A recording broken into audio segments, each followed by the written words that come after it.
ഇന്നിപ്പോ നമുക്ക് ഉണ്ടാക്കാൻ പോകുന്നത് നമ്മള് വാഴച്ചുണ്ടിന്റെ തോരനാണ്. അപ്പൊ ഇതിപ്പം വാഴച്ചുണ്ട് വീട്ടിലെ തന്നെ ഒടിച്ചെടുത്തതിന് ശേഷം മൂത്ത തൊലി പൊളിച്ചു കളഞ്ഞതിന് ശേഷം ഇങ്ങനെ ഒരു യെല്ലോ കളർ വരുന്നിടം വരെ നമ്മൾ ആ തൊലി പൊളിച്ചു കളയുക. നമ്മൾ സാധാരണ ഉപയോഗിക്കുന്നത് പാളയംകോടൻ പഴത്തിന്റെ ചുണ്ടും ഏത്തവാഴയുടെ ചുണ്ടും മാത്രമേ ഉപയോഗിക്കത്തുള്ളൂ. ബാക്കിയുള്ളത് ഉപയോഗിക്കുമ്പോൾ അതിന് കയ്പ് ടേസ്റ്റ് വരും.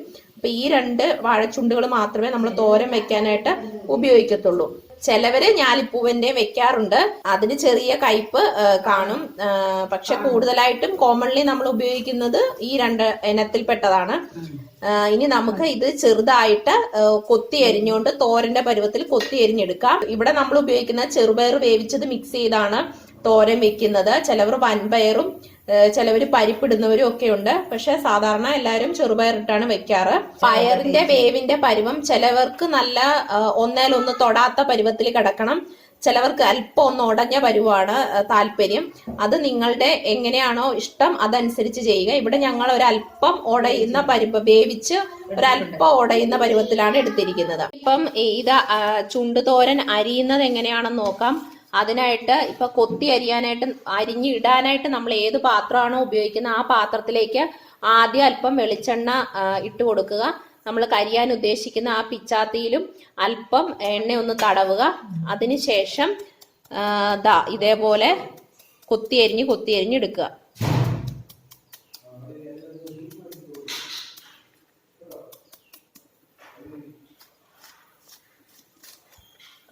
എണ്ണ തടവുന്ന എന്തിനാന്ന് വെച്ചാൽ അത് പെട്ടെന്ന് കറുത്തു പോകാതിരിക്കാൻ വേണ്ടിയിട്ടാണ്.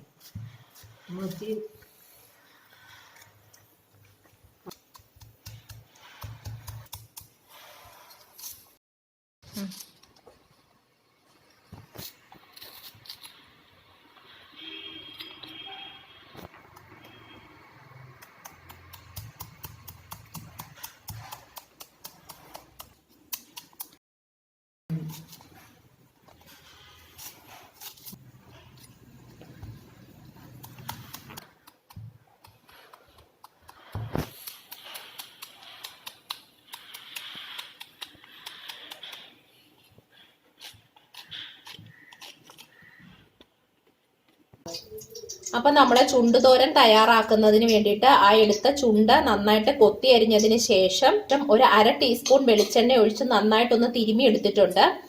പിന്നെ ഇതിന്റെ അരപ്പിലേക്ക് ആവശ്യമായ സാധനങ്ങൾ എന്ന് പറഞ്ഞാൽ ഇതിപ്പോ ഒരു ചെറിയ ചുണ്ടായിരുന്നു, അതുകൊണ്ട് ഒരു ചെറിയ തേങ്ങയുടെ അരമുറി തേങ്ങ, ചുവന്നുള്ളി 1-2 എണ്ണം, എരിവിന് ആവശ്യത്തിന് പച്ചമുളകോ കാന്താരിയോ, ഒരു വെളുത്തുള്ളി, കറിവേപ്പില, ഇത്രയും ചേർത്ത് നമ്മുടെ അരപ്പ് ജസ്റ്റ് ഒന്ന് കല്ലിലോ ഒതുക്കി എടുത്തിട്ടുണ്ട്. ഒരുപാട് വെള്ളം ഒന്നും ചേർത്ത് അരച്ചെടുക്കരുത്, ജസ്റ്റ് ഒന്ന് ഒതുക്കി ഒന്ന് ചതച്ചെടുക്കുക. ഇത്രയാണ് നമ്മുടെ അരപ്പിന് വേണ്ടിയിട്ടുള്ള സാധനങ്ങൾ. ഇനി ഇതിലേക്ക് നമ്മൾ ചേർക്കുന്നത് നേരത്തെ കാണിച്ച പോലെ തന്നെ ചെറുപയർ വേവിച്ചതാണ്. ഞാൻ എപ്പോഴും കാണിക്കുന്ന എന്റെ അളവ് ഗ്ലാസ്സിന് ഒരു ഗ്ലാസ് ചെറുപയർ വെള്ളത്തിലിട്ട് കുതിർത്തതിന് ശേഷം നിരപ്പെ വെള്ളം ഒഴിച്ച് ഈ പാത്രത്തിൽ തന്നെ വേവിച്ചെടുത്തതാണ്. ഇനി നമുക്ക് നമുക്ക് വേണ്ടത് ആവശ്യത്തിന് ഉപ്പ്, വെളിച്ചെണ്ണ. ഇനി നമുക്ക് ഇത് എങ്ങനെയാണ് തയ്യാറാക്കുന്നതെന്ന് നോക്കാം. അതിനായിട്ട് ഇപ്പൊ ഇവിടെ ഒരു ചീനച്ചട്ടി വെച്ചിട്ടുണ്ട്, അതിലേക്ക് ഒരു ടേബിൾ സ്പൂൺ വെളിച്ചെണ്ണ ഒഴിച്ചിട്ടുണ്ട്. ഇനി നമുക്ക് അതിൽ എണ്ണ ചൂടായി അതിലേക്ക് അല്പം കടുകിട്ട് കൊടുക്കാം.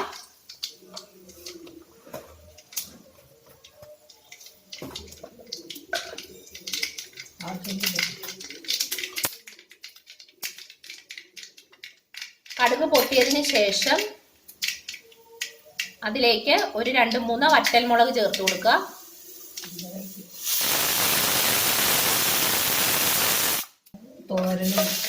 ഇനി നമുക്ക് അതിലേക്ക് കൊത്തി അരിഞ്ഞിരിക്കുന്ന ചുണ്ട ചേർത്ത് കൊടുക്കാം.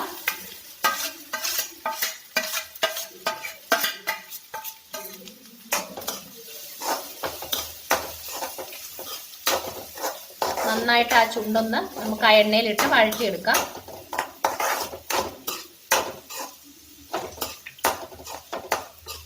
ഇനി ഈ കൊത്തി അരിഞ്ഞ ഈ ചുണ്ടിലേക്ക് നമുക്ക് ഒരു നുള്ള മഞ്ഞൾ പൊടി ഒരു കളറിന് വേണ്ടിയിട്ടൊന്ന് ചേർത്ത് കൊടുക്കാം.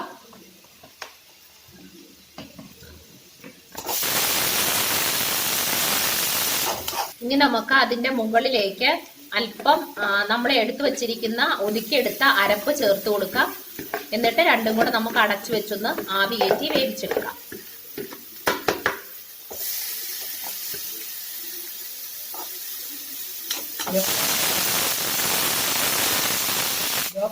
ലോ ഫ്ലെയിമിൽ വെച്ചിട്ട് അടച്ചു വെച്ച് നമുക്ക് വേവിച്ചെടുക്കാം.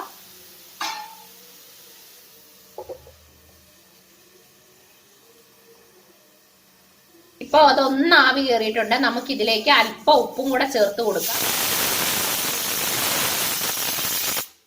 പയർ വേവിക്കുന്ന സമയത്ത് അവസാനം പയർ വെന്ത് വരാറാകുന്ന സമയത്ത് അല്പം ഉപ്പിട്ടതാണ്.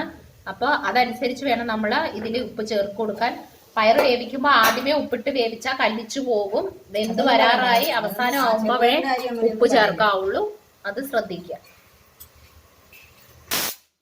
ഇനി നമുക്ക് അതൊന്ന് തുറന്നു നോക്കാം. ഇനി നമുക്ക് നന്നായിട്ട് അതൊന്ന് മിക്സ് ചെയ്ത് കൊടുക്കാം.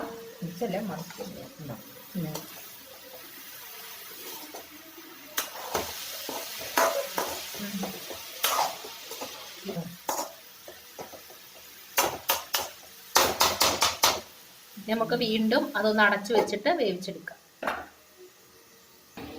ഇപ്പൊ ഏകദേശം ഒരു 5 മിനിറ്റോളം കഴിഞ്ഞിട്ടുണ്ട്. നമുക്കിനി ഇത് നന്നായിട്ടൊന്ന് മിക്സ് ചെയ്ത് കൊടുക്കാം.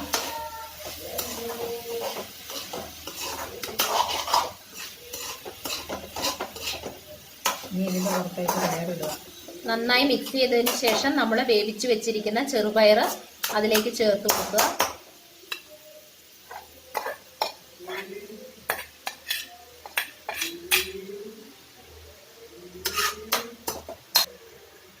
ഒന്ന് ആവി കയറി കഴിയുമ്പം ചുണ്ടും ചെറുപയറും കൂടെ ഉള്ള തോരൻ റെഡി ആയിട്ടുണ്ട്. ജസ്റ്റ് ഒന്ന് ആവി കയറാൻ. ഇതൊക്കെ തയ്യാറാക്കാൻ വളരെ എളുപ്പവുമാണ്, അതേസമയം നല്ല ഔഷധ ഗുണവുമുള്ള കറികളാണ്. വാഴച്ചുണ്ട് തിരഞ്ഞെടുക്കുമ്പോൾ ശ്രദ്ധിക്കണമെന്ന് മാത്രം. ഇനി നമുക്കൊന്ന് തുറക്കാം. ഇനി നന്നായിട്ടൊന്ന് മിക്സ് ചെയ്ത് കൊടുക്കാം. പയറും കൂടെ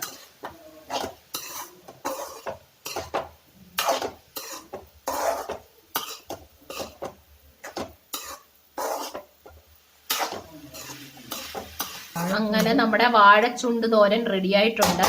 നാടൻ റെസിപ്പിയിലെ ഈ റെസിപ്പി നിങ്ങൾക്ക് എല്ലാവർക്കും ഇഷ്ടപ്പെട്ടെന്ന് വിചാരിക്കുന്നു. അപ്പൊ നിങ്ങൾ എല്ലാവരും ട്രൈ ചെയ്ത് നോക്കുക. ഇഷ്ടപ്പെട്ടെങ്കിൽ ഷെയർ ചെയ്യാനും ലൈക്ക് ചെയ്യാനും മറന്നു പോകരുത്. തുടർന്ന് നിങ്ങളുടെ സപ്പോർട്ട് വേണം. അപ്പൊ മേക്ക് ഇറ്റ് ഈസി നിങ്ങൾ എല്ലാവരും സബ്സ്ക്രൈബ് ചെയ്ത് സപ്പോർട്ട് ചെയ്യുക. നമുക്ക് അടുത്ത റെസിപ്പിയിലൂടെ വീണ്ടും കാണാം. നന്ദി.